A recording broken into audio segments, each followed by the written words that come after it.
Hello guys, welcome to my YouTube channel. അപ്പോൾ ഞാനിന്നുള്ളതേ നമ്മുടെ ട്രിവാൻഡ്രത്തെ ഓബൈ തമരയിലാണ് കേട്ടോ. എന്താ വിശേഷം എന്ന് അറിയണ്ടേ? ഇന്ന് എൻ്റെ ചേച്ചിയുടെയും ചേട്ടൻ്റെ 5th വെഡിങ് ആനിവേഴ്സറിയാണ്. അപ്പോൾ അതിൻ്റെ സെലിബ്രേഷൻ നമ്മൾ ചെയ്യുന്നത് ഓബൈ തമരയിൽ വെച്ചാണ് കേട്ടോ. ഒരു 7 ഒക്കെ ആയപ്പോൾ ഞാൻ ഓബിയിലെത്തി. ഇനി അവരെ വെയിറ്റ് ചെയ്തിരിക്കുക. ഇതാണ് എൻ്റെ കോസ്റ്റ്യൂം. ഇന്നത്തെ 7:30 ആയപ്പോൾ ചേച്ചിയും ചേട്ടനും എത്തി കേട്ടോ. ഇന്നത്തെ ഈ പ്രോഗ്രാമിൻ്റെ മൊത്തം മാസ്റ്റർ ബ്രെയിൻ എൻ്റെ ചേച്ചിയാണ് കേട്ടോ. അതായത് ചേട്ടന് വേണ്ടിയുള്ള സർപ്രൈസാണിത്. പക്ഷേ ഈ മാസ്റ്റർ ബ്രെയിൻകാരി തന്നെ ഇത് മൊത്തത്തിൽ കുളമാക്കി കയ്യിലെടുത്തു. അതായത് ഈ സർപ്രൈസിൻ്റെ കാര്യങ്ങളെല്ലാം എൻ്റെ ചേട്ടന് ആദ്യമേ മനസ്സിലായി. ബുദ്ധിമതിയായ എൻ്റെ ചേച്ചി അവൾ എന്നെ കോൾ ചെയ്തത് കാറിൽ വെച്ച്, അതും ഫോൺ കാറിൽ കണക്ട് ചെയ്തിട്ട്.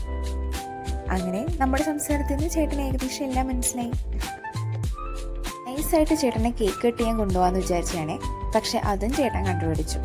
അങ്ങനെ അതും ഫ്ലോപ്പായിപ്പോയി. പക്ഷെ ഉണ്ടല്ലോ, ഇപ്പൊ ചേട്ടൻ ശരിക്കും ഞെട്ടിട്ടോ.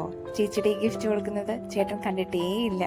അത് മാത്രമായിരുന്നു ഇതില് മെയിൻ അട്രാക്ഷൻ. പിന്നെ ഞാനൊരു ഗിഫ്റ്റ് കൊടുത്തിട്ടുണ്ടായിരുന്നേ, അതെന്താ നമുക്ക് കുറച്ച് കഴിഞ്ഞിട്ട് കാണാൻ കേട്ടോ. പ്രണയത്തിൽ റോസാപ്പൂവിന് വളരെ വലിയ പങ്കുണ്ടല്ലോ. അങ്ങനെ ഇന്നത്തെ ഈ നല്ലൊരു ദിവസം ഒരു റോസാപ്പൂക്കൾ നൽകിക്കൊണ്ട് എൻ്റെ ചേട്ടൻ വളരെ കളർഫുൾ ആക്കിയിരിക്കുകയാണ്. നമുക്കിനി ഓരോ ഗിഫ്റ്റിലും എന്തൊക്കെയാ ഉള്ളതെന്ന് നോക്കിയാലോ. ആദ്യം ചേട്ടൻ ചേച്ചി കൊടുത്ത ഗിഫ്റ്റാണ് കേട്ടോ അൺബോക്സ് ചെയ്യുന്നത്. അതിലെന്തായിരിക്കും എന്ന് അവൾ ചോദിച്ചുകൊണ്ടേയിരിക്കുന്നത്. ഗസ്റ്റ് ചെയ്യാൻ പറയുക. ചേട്ടന് ഒരു ഐഡിയ ഇല്ല. അത് വേറൊന്നല്ല കേട്ടോ, അലൻ സുള്ളിയുടെ ഒരു വാലറ്റ് ആയിരുന്നേ. അപ്പോൾ ചേട്ടനത് ഭയങ്കര ഇഷ്ടമായി. അതിൻ്റെ അപ്രിസിയേഷനാണ് അവിടെ നടന്നുകൊണ്ടേയിരിക്കുന്നത്. ഇനി അടുത്ത് ഞാൻ കൊടുത്ത ഗിഫ്റ്റാണ് കേട്ടോ നോക്കുന്നത്. ഈ ഫോട്ടോ അവർ ആനിവേഴ്സറിയുടെ ഭാഗമായി തലേ ദിവസം പോയി എടുത്ത ഫോട്ടോയാണ് കേട്ടോ. അപ്പോൾ ഞാനിത് ഫ്രെയിം ആക്കി കൊടുത്തു. അവരോട്ട് എക്സ്പെക്ട് ചെയ്തിട്ടില്ലായിരുന്നു. ഇനി നമുക്ക് ഫുഡ് കഴിക്കാൻ പോയാലോ. നമ്മൾ ബൊഫയാണ് കേട്ടോ എടുത്തിട്ടുണ്ടായിരുന്നത്. ഒരു ലോഡ് ഫുഡ് ഉണ്ടായിരുന്നു. ഇവിടെ മെനു എപ്പോഴും ചേഞ്ച് ചെയ്തുകൊണ്ടേയിരിക്കും കേട്ടോ. കഴിഞ്ഞ ഇവിടെ ഞാൻ വന്നപ്പോഴത്തേക്കും ഇതൊന്നും അല്ലായിരുന്നു. ഇത്തവണ എല്ലാം മാറിയിട്ടുണ്ട്.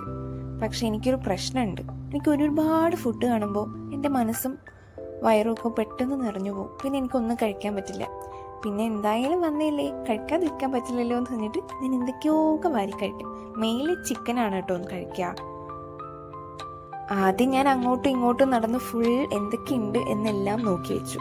എന്നിട്ട് ഒരു അരികിനെ സ്റ്റാർട്ട് ചെയ്തു. ഡെസേർട്സിൻ്റെ കാര്യമായാലും പറയണ്ട കേട്ടോ. ഒരുപാട് വെറൈറ്റീസ് ഓഫ് ഡെസേർട്സ് ഉണ്ട് ഇവിടെ.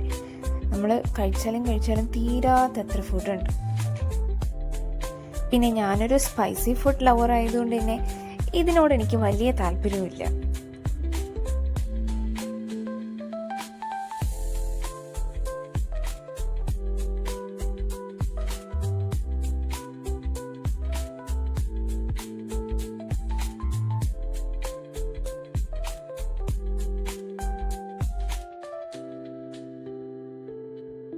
എനിക്കിവിടെ ഏറ്റവും കൂടുതൽ ഇഷ്ടമായത് ഡ്രാഗൺ ചിക്കൻ ആട്ടോ. എന്ത് ടേസ്റ്റാണെന്നറിയോ. എനിക്കിപ്പോഴും അതിൻ്റെ ടേസ്റ്റ് ഉണ്ട്.